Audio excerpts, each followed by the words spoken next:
Welcome again everyone. আজকে যেটা discussion করব তোমাদের সঙ্গে, যে এক্সিট এক্সাম এক্সিট এক্সাম নিয়ে ডিসকাশন করব। আর এক্সিট এক্সামটা তোমরা অনেকেই শুনেছো যে গতকালকে মানে 22 তারিখ ফার্মাসি কাউন্সিল অফ ইন্ডিয়া থেকে একটা নোটিফিকেশন এসছে। কি নিয়ে? না, এক্সিট এক্সাম নিয়ে। তো সেখানে বেশ কয়েকটা লাইন বলা আছে, যে লাইনটা তোমরা দেখেছো। আমি তোমাদের সেগুলো ডিসকাশন করব সেই কালকে নোটিশটা নিয়ে। তার সঙ্গে সঙ্গে আরও কিছু আমি ডিসকাশন করব যে এই এক্সিট এক্সামটা আসলে কি, বা এক্সিট এক্সাম নিয়ে তোমাদের যেগুলো ধারণা তৈরি হচ্ছে, বিভিন্ন জনের কাছ থেকে বিভিন্ন রকমভাবে তোমরা শুনছো।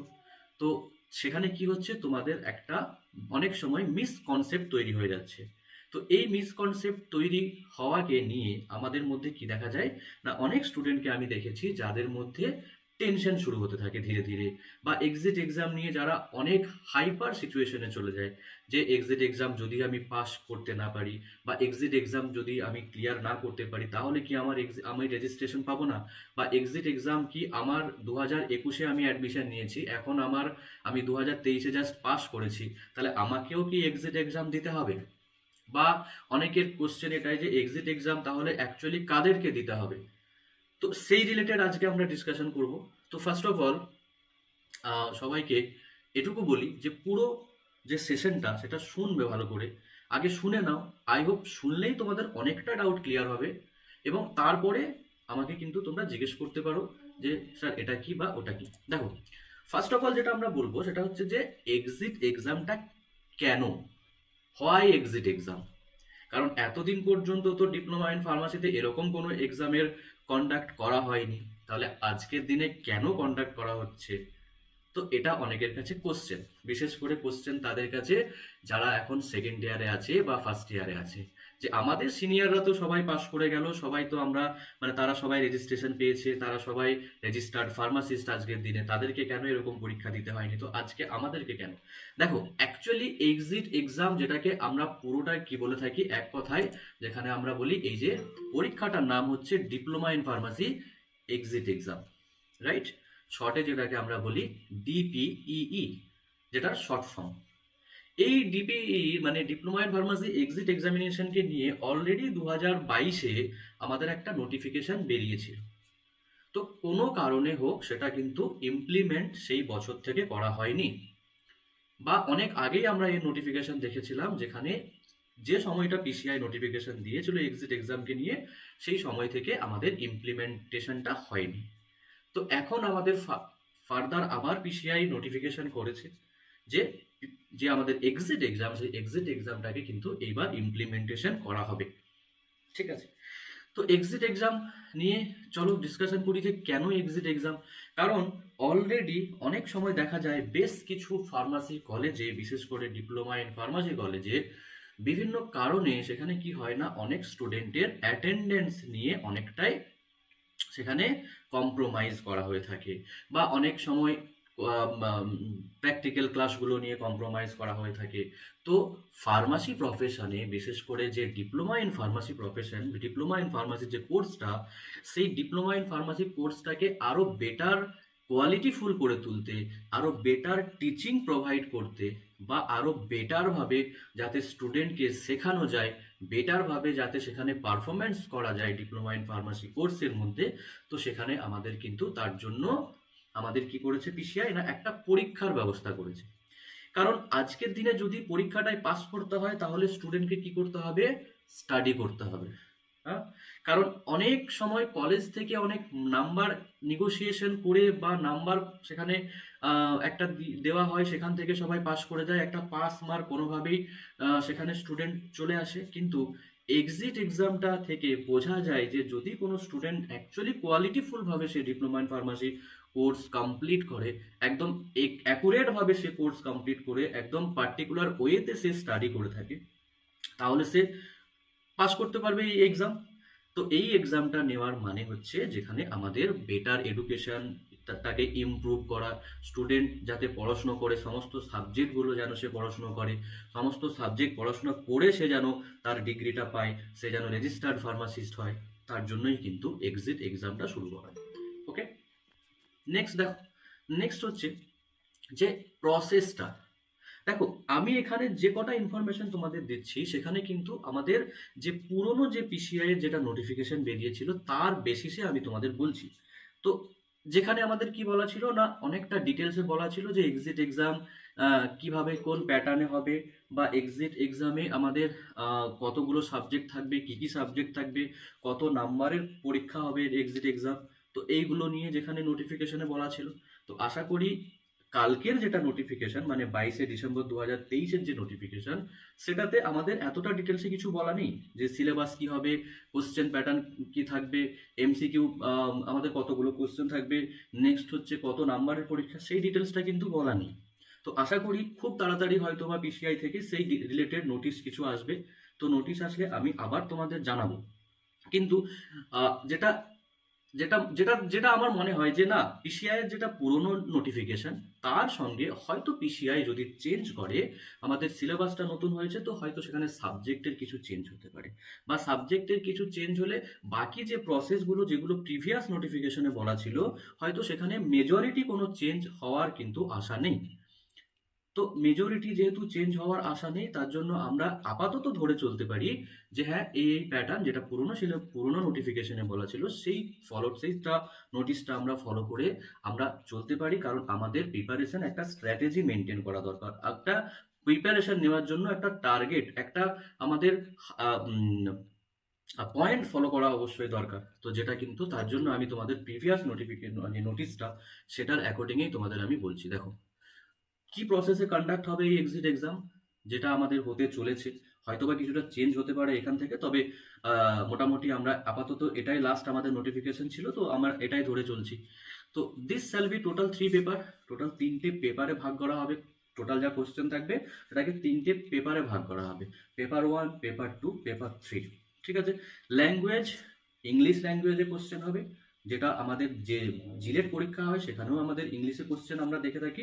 তো ইংলিশেও কিন্তু সেখানে কোশ্চেন আমাদের হতে হবে। বা হয়তো বা এখানে আমি যদি বলি যে হয়তো হিন্দিটাকেও অপশনে রাখা হবে, তবে এটা শিওর না। মেবি হয়তো যেহেতু সেন্ট্রাল গভর্নমেন্ট এই পরীক্ষা নেবে, তো সেখানে আমাদের হিন্দিটাও কিন্তু আসতে পারে, যেহেতু পিসিআই পরীক্ষা নেবে। তো মেনলি কিন্তু ইংলিশ ল্যাঙ্গুয়েজ কিন্তু অবশ্যই ইংলিশ ল্যাঙ্গুয়েজে কোশ্চেন হবে, আর ইংলিশ প্যাটার্ন কিন্তু অবশ্যই তোমাকে কোশ্চেন থাকবে সেখানে। Next, each paper shall be 3 hours, মানে পেপার 1 যেটা থাকবে সেটা আমাদের 3 ঘন্টা। মানে এই রিলেটেড একটা নোটিফিকেশন, এই নোটিফিকেশনটা যখন আসে তখন অনেকটাই কনফিউশন ছিল যে পেপার 1, পেপার 2, পেপার 3 আমাদের তাহলে 3 ঘন্টা করে হলে 9 ঘন্টা সেখানে থেকে যায়। তো সেখানে আমাদের কিভাবে হবে 9 ঘন্টা এক্সাম? তো এইটাকে কিন্তু যেটা দেখা গেছে যে পেপার 1টা হয়তো একদিনে কন্ডাক্ট হতে পারে, বা পেপার 2 হয়তো নেক্সট কোনো দিনে কন্ডাক্ট হতে পারে। তো এটা আমাদের ফার্দার যদি আবার নোটিফিকেশন আসে, আশা করি আসবে, তো সেখানে আমরা ক্লিয়ার বুঝতে পারবো। আপাতত এটুকু পয়েন্ট জেনে রাখো যে আমাদের কোশ্চেন প্যাটার্ন কিন্তু ইংলিশে হতে চলেছে, তার সঙ্গে সমস্ত কোশ্চেন কিন্তু এমসিকিউ কোশ্চেন হবে, এবং যে কটা সাবজেক্ট ইনক্লুড করা আছে সেই সাবজেক্টগুলো থেকেই আমার এমসিকিউ কোশ্চেন হবে। ঠিক আছে। এবং সমস্ত যে যদি পেপার ভাগ করা থাকে নতুন নোটিফিকেশনে, সেখানেও কিন্তু আমাকে সমস্ত পেপারগুলোতে কিন্তু পাস করতে হবে ইন্ডিভিজুয়ালি, এটাও আমাদের নতুন নোটিফিকেশন আসলে আমরা সেখানে বুঝতে পারবো। ঠিক আছে। তাহলে এখান থেকে কি কি জানলাম? ইংলিশে কোশ্চেন এমসিকিউ প্যাটার্নে হতে চলেছে, আর যদি পেপার ভাগ করে দেয় তাহলে সেখানে 3টে পেপার থাকতে পারে, পেপার 1, পেপার 2, পেপার 3, বা যদি দুটো পেপারও করে থাকে তাহলে পেপার 1, পেপার 2 থাকতে পারে। ওকে। নেক্সট, এক্সিট এক্সাম হওয়ার পরে তারপরে কি হতে চলেছে, বা এক্সিট এক্সাম হওয়ার পরে স্টুডেন্টের কি করণীয়। দেখো, এক্সিট এক্সাম একটা যেদিন পরীক্ষা হবে তার ঠিক কিছুদিনের মাথায় খুব তাড়াতাড়ি এক্সিট এক্সামের রেজাল্ট চলে আসবে। এক্সিট এক্সামের রেজাল্ট যদি চলে আসে ততদিনে তোমাদের হসপিটাল ট্রেনিংও চলবে, মানে হসপিটালের যে আমাদের 500 ঘন্টা ট্রেনিং হয়, সেই ট্রেনিংটা কমপ্লিট করতে হবে, এবং সেই ট্রেনিং কমপ্লিট যে ট্রেনিং পিরিয়ডেই কিন্তু কোনো একটা সময় এক্সিট এক্সামের পরীক্ষা তোমাদের দিতে হবে। তো যতদিনে এক্সিট এক্সামের পরীক্ষা রেজাল্ট আসবে ততদিনে প্রায় মোটামুটি সবাই ট্রেনিং শেষের পথে চলতে থাকবে, বা অনেকে শেষও হয়ে যাবে ট্রেনিংটা। তো তারপরে গিয়ে এক্সিট এক্সামের রেজাল্ট তোমরা পাবে, যেভাবে আমরা বিভিন্ন এক্সামগুলো দিই, যেমন আমাদের একটা রেজাল্ট আসে, মানে আমাদের রেজাল্ট আসে যেটা, সেই রেজাল্টটাকে তোমাকে প্রিন্ট করতে হবে, পার্টিকুলার যে ওয়েবসাইটটা দেওয়া থাকবে সেখান থেকে প্রিন্ট করতে হবে, তার সঙ্গে তোমার বাকি যে সমস্ত ডকুমেন্ট সেগুলো সব কিছু নিয়ে তোমাকে যেতে হবে আমাদের যে স্টেট ফার্মাসি কাউন্সিল, যেখানে সেইখানে গিয়ে আমরা রেজিস্ট্রেশনের অ্যাপ্লাই করতে পারবো। আদারওয়াইজ যদি আমরা এক্সামটাকে কোয়ালিফাইড না করতে পারি, যদি আমরা এক্সামটাকে পাস না করতে পারি, তাহলে কিন্তু আমাদের আরও একবার অ্যাটেন্ড করতে হবে সেই এক্সামটা। হয়তোবা তার 2-3 মাস 4 মাস পরে আরও একবার হতে পারে। তো তখন গিয়ে আমাদের অ্যাটেন্ড করতে হবে এবং সেখানে গিয়ে আমাকে পাস করলে তার রেজাল্টটা নিয়ে তারপরেই আমি যেতে পারবো হচ্ছে স্টেট ফার্মাসি কাউন্সিল, মানে আমাদের ওয়েস্ট বেঙ্গল ফার্মাসি কাউন্সিল। ঠিক আছে? আদারওয়াইজ যতক্ষণ না পর্যন্ত আমার কোয়ালিফাইড রেজাল্ট আসে, মানে আমি যে পাস করেছি পরীক্ষায় সেই রেজাল্টটা যদি না আসে, ততক্ষণ পর্যন্ত আমার হসপিটাল ট্রেনিং কমপ্লিট হয়েও গেলে বা আমার ডিপ্লোমা ফার্মাসির আমি ফাইনাল ইয়ারের রেজাল্টও পেয়ে গেলাম, তাতেও কিন্তু আমরা অ্যাপ্লিকেশন করতে পারবো না। ঠিক আছে? তার মানে নিশ্চয়ই বুঝতে পেরেছো যে এই এক্সামটা পাস করা কতটা গুরুত্বপূর্ণ। ঠিক আছে, নেক্সট দেখো, এবার আসে সাবজেক্টে। কি কি সাবজেক্ট আমাদের আছে দেখো। টোটাল আমাদের ফার্স্ট ইয়ার সেকেন্ড ইয়ার মিলিয়ে আমাদের কিছু সাবজেক্ট আছে। যেমন ফার্স্ট ইয়ারে আমাদের কি কি সাবজেক্ট আছে, মানে আমাদের ডিপ্লোমা ইন ফার্মাসির সিলেবাসে anatomy physiology, pharmacognosy, pharmaceutics, pharmaceutical chemistry, আর হচ্ছে আমাদের সোশ্যাল ফার্মাসি। তো এই যে সাবজেক্টগুলোর মধ্যে তাহলে কি সব সাবজেক্টের পরীক্ষা হবে না, কিছু সাবজেক্টকে এখান থেকে কিন্তু মানে মেনশন করা নেই। যে কটা সাবজেক্ট এখানে আমি মেনশন করেছি এগুলো কিন্তু সব আগের নোটিফিকেশন, যেটা অলরেডি পিসিআই বলেছিল আগের নোটিফিকেশনে, সেইখানে যে সাবজেক্টগুলো ছিল সেই সাবজেক্টগুলো এখানে বলা আছে। কারণ কালকের নোটিফিকেশনে কিন্তু পিসিআই কোনো ধরনের কোনো সাবজেক্ট মেনশন করেনি। হয়তোবা আশা করি এরপরে যখন আমাদের নোটিফিকেশন দেবে পিসিআই তখন হয়তোবা সেখানে আমাদের নতুন সাবজেক্ট আসতে পারে। তো পুরনো সিলেবাসের সঙ্গে নতুন সিলেবাসের একটা ডিফারেন্স রয়েছে। ডিপ্লোমা ইন ফার্মাসি সিলেবাসে পুরনো সিলেবাস একটা ছিল, সেখানে নতুন সিলেবাস একটা হয়েছে। কিছু সাবজেক্টেরও চেঞ্জ হয়েছে, যেমন ফার্স্ট ইয়ারে কিছু সাবজেক্টকে সেকেন্ড ইয়ারে বা এরকম করে চেঞ্জ করা হয়েছে। তো আমাদের এক্সিট এক্সামেও কিন্তু নতুন একটা নোটিফিকেশন যখন আসবে সেখানেও কিন্তু সাবজেক্টের কিছু চেঞ্জ করা থাকবে। তবে যেটুকু কমন থাকবে, মানে যেটুকু আমাদের কমন থাকবে, যে সাবজেক্টগুলো খুব ইম্পর্টেন্ট, যে সাবজেক্টগুলো আমাদের পড়তেই হবে ডিপ্লোমা ইন ফার্মাসিতে, যে সাবজেক্টগুলো খুব ইম্পর্টেন্ট ফার্দার আমরা যখন চাকরির পরীক্ষা দেব বা যখন আমাদের বিফার্ম করতে হবে, তো সেখানেও যে সাবজেক্টগুলোর অ্যাপ্লিকেশন দেখা যাবে সেই সাবজেক্টগুলো কিন্তু মোস্ট ইম্পর্টেন্ট। বাকি সাবজেক্টগুলো also important, but exit exam বা এক্সিট এক্সামে যে সাবজেক্টগুলো আমাদের মেনশন করা থাকে, কেন মেনশন করা থাকে ওই সাবজেক্টগুলো, কারণ ওই সাবজেক্টগুলোর অ্যাপ্লিকেশনটা অনেক বেশি। ওই সাবজেক্টগুলো ফিউচারে আমাদের অনেকটা বেশি কাজে লাগে ফার্মাসি ফিল্ডে। ওই সাবজেক্টগুলো থেকে প্রচুর আমাদের নলেজ গেইন করতে হয়। তো সেগুলো আমাদের সাধারণত তার জন্য মেনশন করা থাকে। যেমন ফার্স্ট ইয়ারে pharmaceutics very much important, first ইয়ারে ফার্মাকগনোসি ভেরি মাচ ইম্পর্টেন্ট, আর pharmaceutical chemistry very much important. Okay, বাকি সাবজেক্ট অলসো ইম্পর্টেন্ট এবং খুব ইন্টারেস্টিং সমস্ত সাবজেক্টগুলো, অ্যানাটমি ফিজিওলজি সোশ্যাল ফার্মাসি, এগুলো ভীষণ ইন্টারেস্টিং সাবজেক্ট। কিন্তু এই যে তিনটে সাবজেক্ট ফার্স্ট ইয়ারে বলা আছে, মেনশন করা আছে পুরোনো নোটিফিকেশনে, এই তিনটে সাবজেক্ট কিন্তু আমাদের নতুন নোটিফিকেশনেও দেখা যেতে পারে। আর সেকেন্ড ইয়ারে যদি বলি তাহলে pharmacology very interesting subject, very much important subject, biochemistry, hospital and clinical pharmacy, next drug store management. এই যে ড্রাগ স্টোর ম্যানেজমেন্ট এটা হচ্ছে পুরোনো সিলেবাসে ছিল ডিপ্লোমা ইন ফার্মাসিতে, সেকেন্ড ইয়ারে নতুন সিলেবাসে কিন্তু এটা নেই। তো এখান থেকে তাহলে এই সাবজেক্টটা মাইনাস হতে পারে। নেক্সট ফার্মাসিউটিক্যাল জুরিসপ্রুডেন্স, যেটা পুরোনো সিলেবাসে আমরা পড়তাম, এখন সেটা তোমাদের যে ল অ্যান্ড এথিক্স নামে যে সাবজেক্টটা সেকেন্ড ইয়ারে, তো সেটাও কিন্তু ভেরি মাচ ইম্পর্টেন্ট। ঠিক আছে, তাহলে সাবজেক্ট বোঝা গেল। এখান থেকে যদি মাইনাস হয় আমাদের definitely drug store business management, যেটা আমাদের পুরনো সিলেবাসে ছিল, সেটাকে মাইনাস করা হতে পারে। বাকি কিন্তু আদার্স সাবজেক্টগুলো সবই থাকবে, সেখানে আমাদের কিন্তু সব সাবজেক্ট পড়তে হবে। হয়তোবা নতুন কোনো সাবজেক্ট এখানে অ্যাডও হতে পারে, সেটা বোঝা যাবে যখন নতুন আমাদের নোটিফিকেশন আসবে পিসিআই, সেখান থেকে আমরা বুঝতে পারবো। ওকে, আপাতত এই যে সাবজেক্টগুলো তোমরা দেখলে এই সাবজেক্টগুলো থাকবে এক্সেপ্ট ড্রাগ স্টোর বিজনেস ম্যানেজমেন্টটা। বাকি সাবজেক্টগুলো তোমরা এখন থেকেই স্টাডি করতে শুরু করো, কারণ এই সাবজেক্টগুলো কিন্তু খুব কম চান্সেস পিসিআই এই সাবজেক্টগুলোকে নতুন নোটিফিকেশনে না রাখার। এগুলো থাকবেই, আমি তোমাদের বারবার বলছি, 99.99% আমি বলে দিচ্ছি যে এগুলো সব যেগুলো থাকবে ড্রাগ স্টোর ম্যানেজমেন্ট ছাড়া বাকি সব সাবজেক্ট থাকবে। যেটা থাকবেই 100% সেটা আমি বলে দিই, যেমন সেকেন্ড ইয়ারের ফার্মাকোলজি ডেফিনেটলি থাকবে, কারণ ফার্মাকোলজি এমনই একটা সাবজেক্ট যে সাবজেক্ট থেকে কোশ্চেন প্রত্যেকটা ফার্মা কম্পিটিটিভ ফিল্ডেই কিন্তু পাওয়া যায়। নেক্সট ফার্মাসিউটিক্স, এটারও কোশ্চেন পাওয়া যায়। ফার্মাকগনোসি প্রত্যেকটা ফিল্ডেই পাওয়া যায়। আর জুরিসপ্রুডেন্স যেটা ল অ্যান্ড এথিক্স, এই কটা সাবজেক্টকে তোমরা কিন্তু 100% একদম রেডি করতে থাকো এখন থেকে, এই সাবজেক্টগুলো থাকবেই থাকবে। ঠিক আছে, নেক্সট এরপরে আমরা ইন্টারেস্টিং একটা জিনিস ডিসকাশন করব যে ফার্মাস্ট্রিট একাডেমি থেকে তোমরা যদি প্রিপারেশন নাও তাহলে সেখানে কি কি জিনিস আমরা তোমাদের জন্য রেডি করব। দেখো, একটা পরীক্ষার প্রিপারেশন নেওয়াটা তখনই একটু ইজি হয়ে যায় যখন তোমার কাছে কেউ একটা হেল্পিং হ্যান্ড থাকে। তোমাকে যখন একটা কেউ হেল্প করে যে তুমি পড়বে কোন জায়গাগুলো বেশি করে ফোকাস করবে, কোন জায়গা থেকে এমসিকিউ হওয়ার চান্সেসটা বেশি। এমসিকিউ শুধু পড়লে হবে না, এমসিকিউ গুলোকে সলভ করতে হবে এবং সেই এমসিকিউ গুলোকে এক্সপ্লেন করে করে সলভ করতে হবে। মানে একটা কোশ্চেনের 4টে আনসার থাকে, 4টে আনসার তোমাকে আম, তোমাকে এক্সপ্লেনেশন দিতে হবে যে কেন 4টে অ্যান্সারের মধ্যে একটা অ্যান্সার রাইট। এই 4টে অ্যান্সার যখনই করবে তাহলে তোমার দেখবে ওই একটা কোশ্চেন করতে গিয়ে আরো কিছু ইনফরমেশন তোমার কিন্তু তুমি জেনে যাচ্ছ, আরো কিছু নলেজ তুমি গেইন করছো। তো এইভাবে কিন্তু সলভ করাটা দরকার। তার জন্য একটা হেল্পিং হ্যান্ড হলে কি হয়, তুমি ইজিলি সেই জায়গাগুলোকে ক্যাচ করতে পারো। আমি জানি, দেখো, self study is the best study. Best study হচ্ছে সেলফ স্টাডি। কিন্তু আমাদের কি থাকে, স্যার ফার্স্ট ইয়ারের সাবজেক্টগুলো স্যার কিভাবে পড়বো, মানে যারা সেকেন্ড ইয়ারে আছো স্যার কোনো রকমভাবে তো ওটা পড়েছি এখন, বা স্যার সেকেন্ড ইয়ারে ফার্মাকোলজি এত সিলেবাস, স্যার এত সিলেবাসে কিভাবে রেডি করবো স্যার, কারণ এটা তো স্যার আমার রেজিস্ট্রেশনের ব্যাপার থাকবে। তো সেখানে আমরা কিভাবে এতটা তাড়াতাড়ি এতটা কম সময়ে আমরা রেডি করতে পারবো, কারণ এই পরীক্ষাটা যদি কোয়ালিফাইড না করতে পারি তাহলে তো আমার রেজিস্ট্রেশন পাবো না আমি আমার স্টেট ফার্মাসি কাউন্সিল থেকে। তো তার জন্য কি একটা হেল্পিং হ্যান্ড তোমার দরকার, এবং সেই হেল্পিং হ্যান্ডটা কিন্তু অবশ্যই এমন একটা জায়গা থেকে দরকার যে তোমাকে গাইড করতে পারবে যে হ্যাঁ, এই সাবজেক্টের এই এমসিকিউ গুলো তুমি ফলো করো, ওই সাবজেক্টের ওই এমসিকিউ ফলো করো। আচ্ছা, এই এমসিকিউ শুধু ফলো করলে হবে না, তোমাকে কনসেপ্ট বুঝতে হবে। আর ফার্মাকোলজি থেকে কনসেপ্ট কিন্তু অনেক ইম্পর্টেন্ট, কারণ কনসেপ্ট যখন ফার্মাকোলজি ক্লিয়ার থাকে তখন ওখান থেকে অনেক কোশ্চেন কিন্তু সলভ হয়ে যেতে পারে।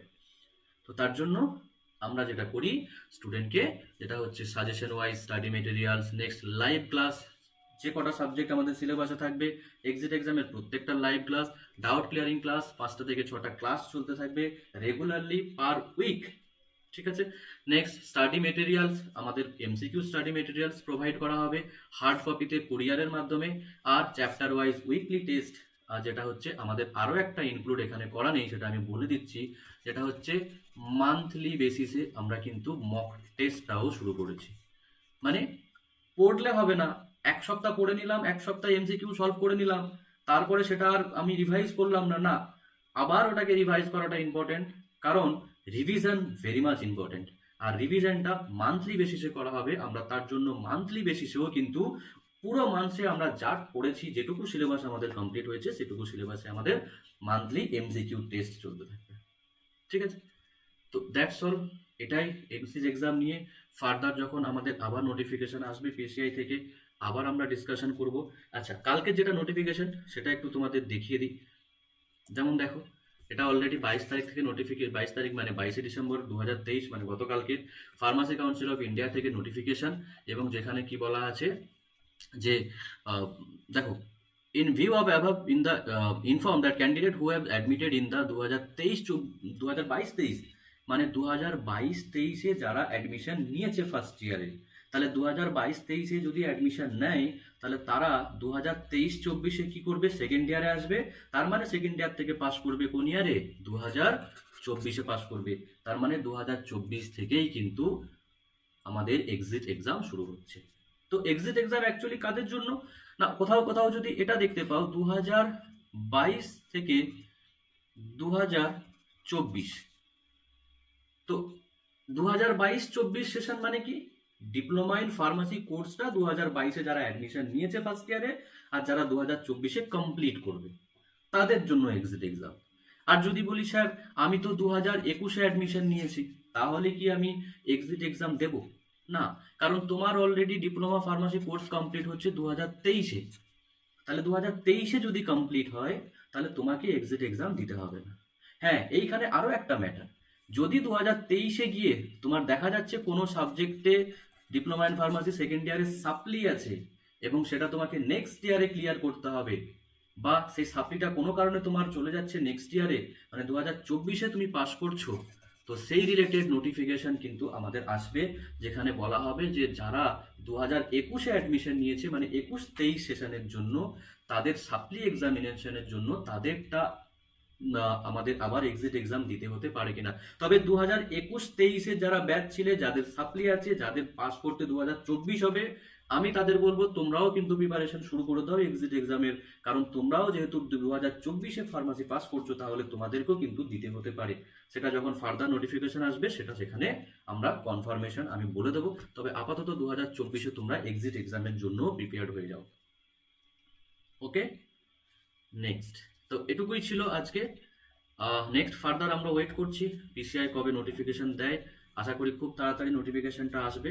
তো সেখানে আমাদের আরও ডিটেলসে বলা থাকবে। তো তখন আমরা 100% পুরোটাই বুঝতে পারবো যে নোটিফিকেশনে কি বলা আছে, নেক্সট কি প্যাটার্নে হচ্ছে কোশ্চেন, কবে পরীক্ষা হচ্ছে, কোন মাস নাগাদ হতে পারে। তবে আপাতত ধরে নাও একটা যদি আমি বলি যে পরীক্ষাটা সাধারণত আমাদের যে মে বা জুন, ঠিক তোমাদের ডিপ্লোমা ইন ফার্মাসির ফাইনাল এক্সাম, সেই ফাইনাল এক্সামের ঠিক কিছুদিন পরেই তোমাদের কিন্তু এক্সিট এক্সাম শুরু হতে পারে।